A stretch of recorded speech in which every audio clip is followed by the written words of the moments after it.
છેલ્લા કેટલાય સમયથી એક સમગ્ર વાગડ પંથકમાં એક ચકચારી ભર્યો વિષય આવ્યો છે કે રાપર તાલુકાની અંદર અને ભચાઉ તાલુકામાં કેટલાય અબોલ પશુઓના કોઈ મિલાવટવાળો ભૂસો ખાવાના લીધે મૃત્યુ થયા છે.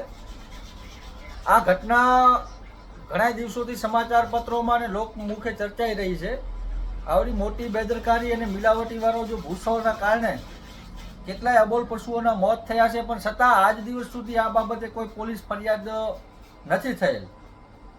જેથી આ વિડીયો મારફતે હું પૂર્વ કચ્છના એસપી સાહેબને વિનંતી કરું છું કે આમાં ઘણા બધા અબોલ પશુઓના મૃત્યુ થયા છે. એમાં રાપર અને ભચાઉ તાલુકાના બેલાવ, રજવાણી, મોવાણા, નંદાસર સહિત કેટલાય ગામોમાં લગભગ 125થી વધારે પશુઓના મૃત્યુ થયાનો સમાચાર મળી રહ્યા છે. આ ઘટનાને લઈને પશુપાલકોમાં, ખેડૂતોમાં ખૂબ જ ચિંતા પ્રસરી છે અને આ પશુઓના મોત થવાના કારણે આર્થિક નુકસાન પણ ખેડૂતોને થયું છે. અને કહેવાતા પશુ પ્રેમીઓ, ગૌરક્ષકો આ બાબતે મૌન છે, એ પણ એક ગંભીર વિષય કહેવાય.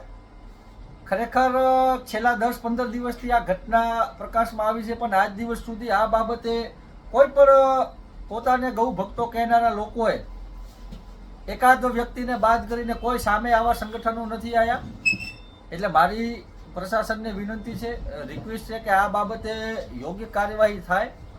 અને આમાં જે પણ નામ આવી રહ્યા છે, કોઈ ભચાઉ તાલુકાનું, ભચાઉનું કોઈક છે જે આ કંપની ભૂસો બનાવવાવાળી એજન્સી, એની ઉપર પણ તપાસ થઈને કાર્યવાહી થાય એવી હું માંગણી કરું છું.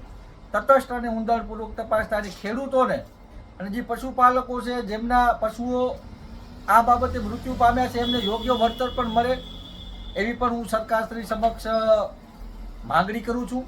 અને તાત્કાલિક ધોરણે તપાસ પૂરી કરીને જવાબદાર જે પણ આ ભૂસો વેચવાવાળો જે પણ એજન્સી છે, જે પણ કંપની છે, યા મિલાવટવાળો કેમિકલયુક્ત ભૂસોના લીધે જે મૃત્યુ થયું છે, એ એજન્સી વિરુદ્ધ પોલીસ ફરિયાદ દાખલ થાય. અન્યથા આવનાર સમયમાં ખેડૂતો અને પશુપાલકોની સાથે રાખીને ઉગ્ર આંદોલન કરાશે એવું હું અહીંયાથી ચેતવણી આપું છું, જેથી કરીને પ્રશાસન આ મુદ્દે ગંભીરતા દાખવે, નહીંતર ના છૂટકે ઉગ્ર આંદોલન કરવું પડશે.